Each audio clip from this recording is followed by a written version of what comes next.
Assalamualaikum warahmatullahi wabarakatuh. Kami dari kelompok 8 ingin menyampaikan presentasi mengenai materi uji ANOVA satu arah dengan anggota kelompok Rohmah Dewi dengan NIM 12401193086, Asnah Bidaratul Amalia dengan NIM 12401193087, Alvina Fadiani dengan NIM 12401193088, Cici Nur Indasari dengan NIM 12401193089, Salsabila Aurelita dengan NIM 12401193090. Uji homogenitas.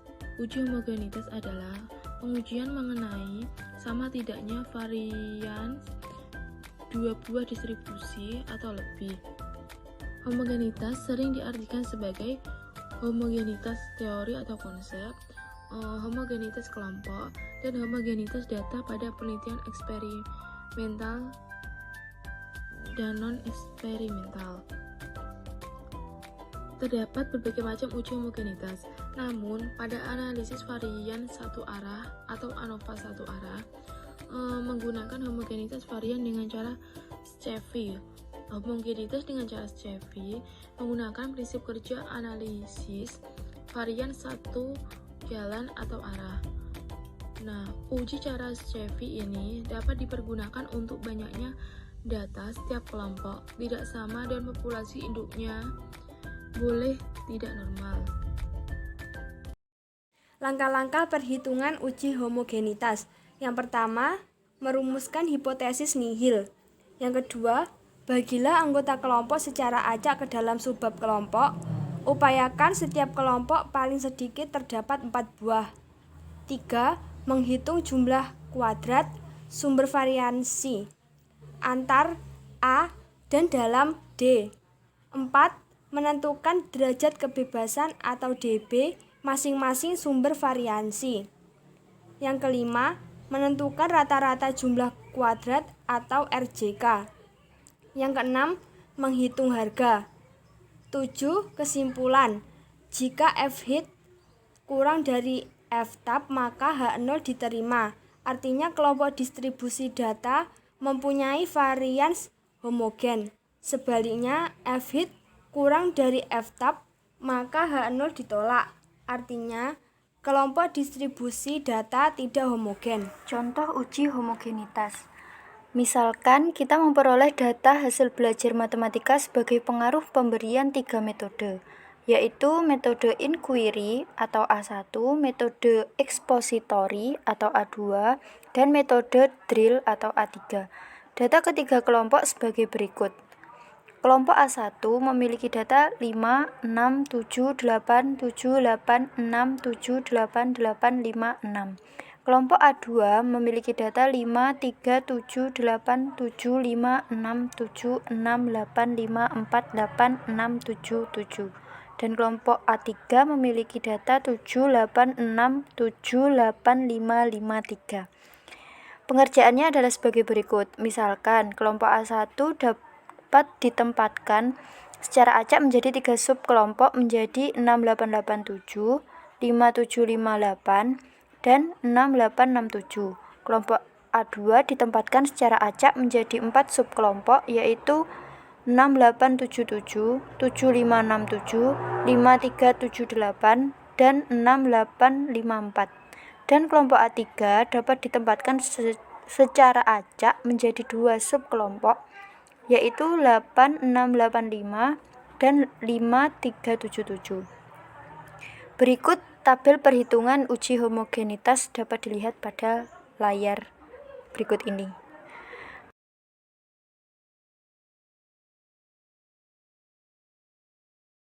Untuk keterangannya sebagai berikut. Rata-rata pertama yaitu 0,210, rata-rata kedua yaitu 0,540, rata-rata ketiga yaitu 1,055, dan rata-rata totalnya 0,544.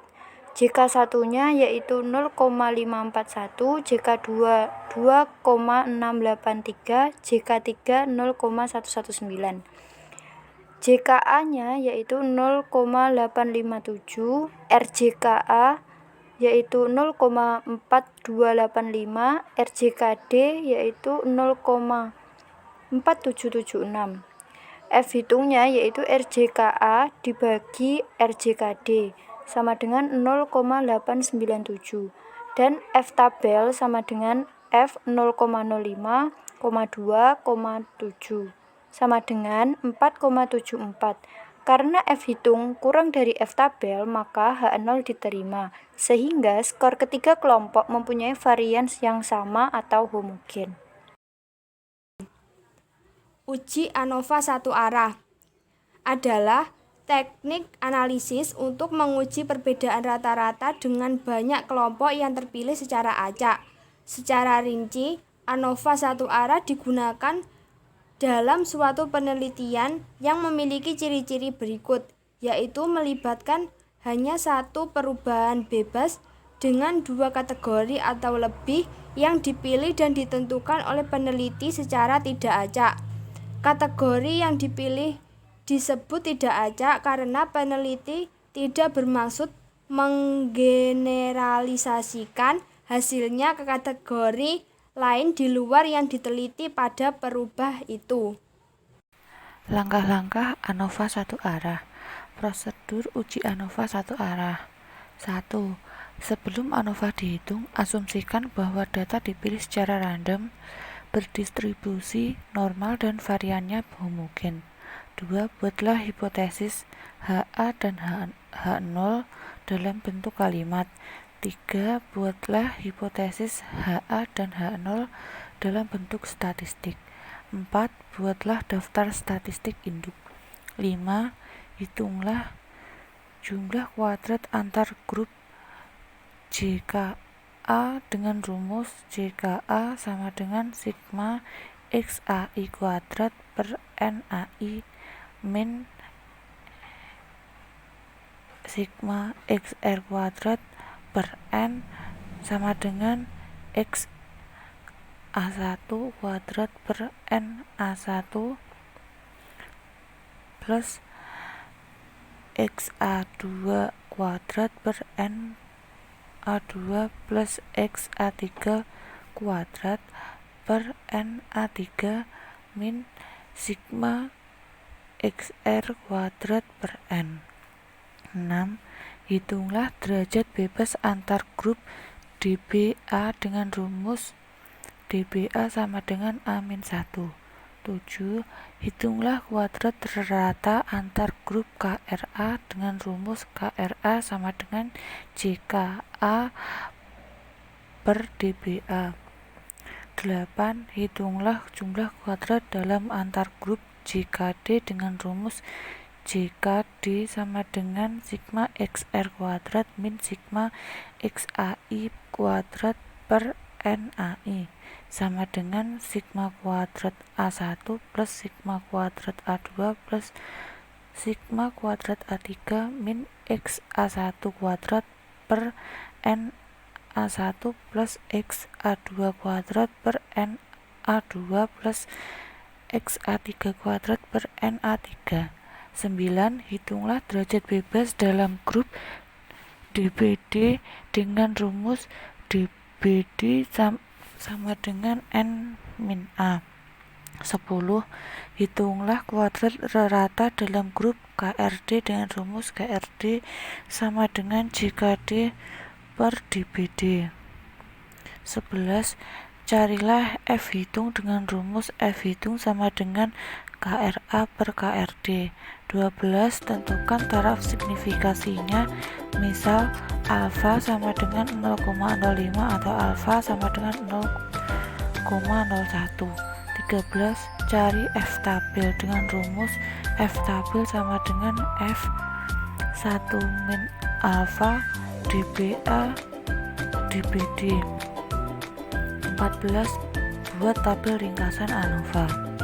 15. Tentukan kriteria pengujian jika F hitung lebih besar dari F tabel, maka tolak H0, berarti signifikansinya, dan konsultasikan antara F hitung dengan F tabel kemudian bandingkan. 16. Buat kesimpulan. Contoh soal dan pembahasan uji ANOVA satu arah. Seorang ingin mengetahui perbedaan prestasi belajar untuk mata kuliah dasar-dasar statistik antara mahasiswa tugas belajar, izin belajar, dan umum. Data diambil dari UTS sebagai berikut. Tugas belajar atau A1 yaitu 68577668767 dengan jumlah 11 orang. Izin belajar atau A2 5667555656687 dengan jumlah 12 orang, serta umum atau A3 sama dengan 69878966988 dengan jumlah 12 orang. Buktikan apakah ada perbedaan atau tidak. Langkah-langkahnya sebagai berikut. Yang pertama, diasumsikan bahwa data dipilih secara random, berdistribusi normal, dan variannya homogen. Yang kedua, hipotesis atau H1 dan H0 dalam bentuk kalimat. H1, terdapat perbedaan yang signifikan antara mahasiswa tugas belajar, izin belajar, dan umum. H0-nya, tidak ada perbedaan yang signifikan antara mahasiswa tugas belajar, izin belajar, dan umum. Hipotesis dalam bentuk statistik.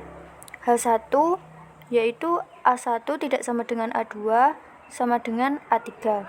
H0 A1 tidak sama dengan A2 sama dengan A3. Kemudian membuat daftar statistik induk. Untuk tabelnya sudah tertera pada slide berikut. Kemudian menghitung jumlah kuadrat antar grup atau JKA dengan rumus yang sudah tertera dan ditemukan hasilnya sebagai 15,07. Kemudian menghitung derajat bebas antar grup dengan rumus sebagai berikut, yaitu DBA sama dengan A dikurangi 1. Jadi ditemukan DBA-nya yaitu 2. Kemudian mencari kuadrat rata antar grup. Ketemu 7,54. Menghitung jumlah kuadrat dalam grup. Ketemu 36,47. Kemudian menghitung derajat bebas dalam grup, ketemu 32. Untuk selanjutnya menghitung kuadrat rata dalam grup atau KRD dengan rumus JKD dibagi DBD sama dengan 1,14. Selanjutnya mencari F hitung dengan rumus KRA dibagi KRD sama dengan 6,62. Dengan taraf signifikan alfa sama dengan 0,05. Selanjutnya mencari F tabel dengan rumus F 1 dikurangi alfa DBA, DBD. Dan ketemu 3,32 pada F tabel. Kemudian semuanya itu tadi dimasukkan ke dalam tabel sebagai berikut yang sudah tertera dalam slide. Kemudian F hitung lebih dari sama dengan F tabel, maka tolak H0 dan terima H1. Kesimpulannya, terdapat perbedaan yang signifikan antara mahasiswa tugas belajar, izin belajar, dan umum. Uji perbandingan ganda. Analisis perbandingan ganda. 1. Jika dalam ANOVA H0 tidak ditolak, maka pekerjaan selesai dengan kesimpulan semua rata-rata relatif sama. Yang kedua, yaitu jika dalam ANOVA H0 ditolak, maka masih ada pekerjaan untuk melihat rata-rata populasi mana yang benar-benar berbeda dengan menggunakan MCA. 3. Syarat MCA sama dengan jumlah level faktornya atau perlakuan lebih dari 2. Macam-macam metode yang dapat digunakan untuk analisis ini adalah 1. Turke untuk ukuran sampel yang sama pada setiap perlakuan atau ehwal. Yang kedua yaitu Bonferroni untuk ukuran sampel yang sama dan beda pada setiap perlakuan atau ehwal dan unehwal. Yang ketiga yaitu Sceve untuk ukuran sampel yang sama dan beda pada setiap perlakuan atau ehwal dan unehwal. Yang keempat yaitu Fisher atau LSD, Least Square Difference, yang paling umum digunakan. Skema untuk penggunaan analisis perbandingan ganda dapat dilihat di bawah ini. Sekian presentasi video dari kami. Ada kurang lebihnya kami mohon maaf. Wassalamualaikum warahmatullahi wabarakatuh.